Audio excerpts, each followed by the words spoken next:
Hello friends! Pawan Kalyan ఈ పేరు వినగానే ఎక్కడ లేని పవర్, మనకి ఒకరు ఉన్నారు అనే భరోసా కనిపిస్తుంది. మెగాస్టార్ చిరంజీవి గారి తమ్ముడిగా సినిమాలోకి అడుగుపెట్టారు. తక్కువ కాలంలోనే అన్నయ్యకి తగ్గ తమ్ముడిగా గుర్తింపు తెచ్చుకున్నారు. అంత పాపులర్ అయి ఉండి మూవీస్‌లో తను అడిగిన రెమ్యూనరేషన్ ఇవ్వటానికి రెడీగా ఉన్నా అవన్నీ పక్కన పెట్టి ప్రజలకి ఏదో ఒకటి చెయ్యాలి అనే దృఢ సంకల్పంతో రాజకీయాల్లోకి అడుగుపెట్టారు. ఈయన గురించి కొన్ని విషయాలు తెలుసుకుందాం. చిన్నప్పటి నుంచి కొంచెం రిజర్వ్డ్‌గా ఉంటూ అన్నా, వదిన ప్రోత్సాహంతో సినిమాల్లోకి అడుగుపెట్టి తనకంటూ ఒక గుర్తింపు సాధించారు. ఒక్క విషయం గురించి మాట్లాడాలి అన్నా తడబడుతూ మాట్లాడే అతను ఇప్పుడు న్యాయం కోసం పోరాడుతూ నిజాలను అనర్గళంగా బయట పెడుతున్నారు. ఒకప్పటి కళ్యాణ్ గారికి, ఇప్పటి కళ్యాణ్ గారికి చాలా డిఫరెన్స్ ఉంది. అప్పటి పవన్ కళ్యాణ్ గారిని చూసి పొగరు అనుకునేవాళ్ళు తన రిజర్వ్‌నెస్ చూసి.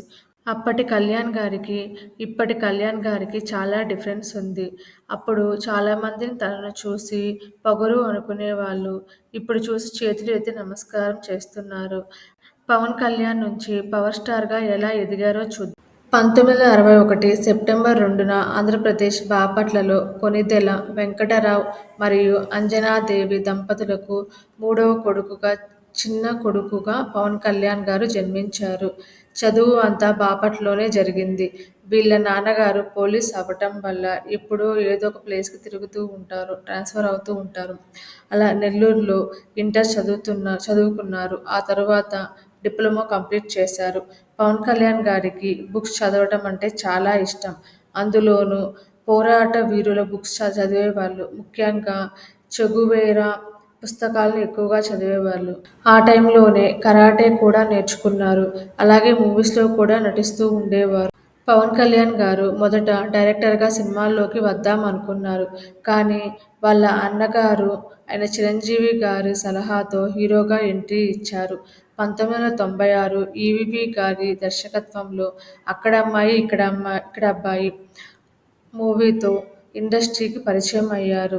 తరువాత 'గోకులంలో సీత', 'సుస్వాగతం', 'తొలిప్రేమ' ఇలా వరుస హిట్స్ వచ్చాయి.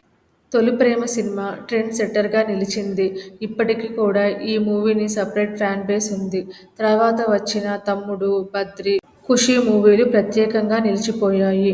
'ఖుషి' మూవీ క్రేజ్‌కి చూసి పెప్సీకి బ్రాండ్ అంబాసిడర్‌గా సౌత్ నుండి ఫస్ట్ పవన్ కళ్యాణ్ గారినే తీసుకున్నారు. తర్వాత వచ్చిన సినిమాలు చాలా వరకు పవన్ కళ్యాణ్ గారి ఫ్యాన్స్‌ని నిరుత్సాహపరిచాయి. 10 సంవత్సరాల తరువాత వచ్చిన 'గబ్బర్ సింగ్' మూవీలో హిట్ కొట్టారు. ఫ్యాన్స్‌కి మంచి విందు భోజనం ఇచ్చారు. 'అత్తారింటికి దారేది' మూవీ టైంలో 90 మినిట్స్ మూవీ లీక్ అయిపోయింది. దానితో ప్రొడ్యూసర్ గారికి హార్ట్అటాక్ వచ్చింది.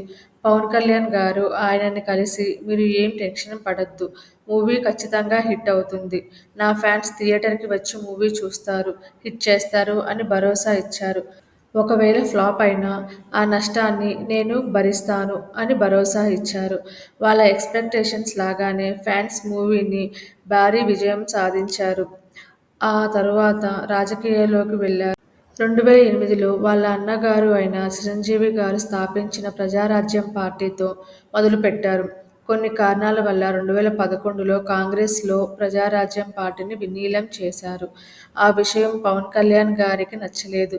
ఈ విషయమై అన్నాతమ్ముళ్ళకి దూరం వచ్చిందే అని కూడా అప్పట్లో పుకార్లు వచ్చాయి. ఏ సంకల్పంతో పవన్ కళ్యాణ్ గారు రాజకీయాల్లోకి వచ్చారో అది ఆగకూడదు అని 2014 మార్చి 14న సొంతంగా జనసేన పార్టీని స్థాపించారు. అంతేకాకుండా తన పార్టీ సిద్ధాంతాలతో 'ఇజం' అనే బుక్కుని కూడా రాశారు. 2014లో ఎలక్షన్స్‌లో దిగకుండా బీజేపీకి, తెలుగుదేశం పార్టీకి మద్దతు ఇస్తూ ప్రచారం చేశారు. 2019లో ఎన్నికలకు సిద్ధం అయ్యారు.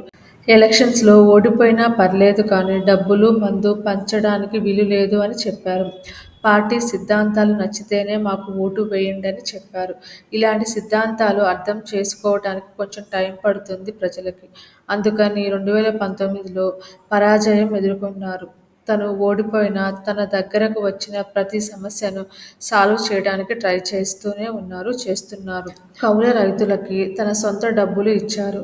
అలాగే అత్యాచారం జరిగిన 15 ఏళ్ల సుగాలి ప్రీతికి న్యాయం జరగాలి అని పోరాడారు. 2024లో జనసేన, బీజేపీ, తెలుగుదేశం పార్టీలు కూటమిగా కలిసి 21 ప్లేస్లో జనసేన పార్టీ న్యాయకర్తలు నిలబడి 21 సీట్లు గెలుచుకున్నారు. పవన్ కళ్యాణ్ గారు పిఠాపురంలో నిలబడి 70,000 ఓట్తో భారీ విజయం సాధించారు. డిప్యూటీ చీఫ్ మినిస్టర్గా పదవీ స్వీకారం చేసి తన బాధ్యతలను నిర్వహిస్తున్నారు. ఇది పవన్ కళ్యాణ్ గారి బయోగ్రఫీ.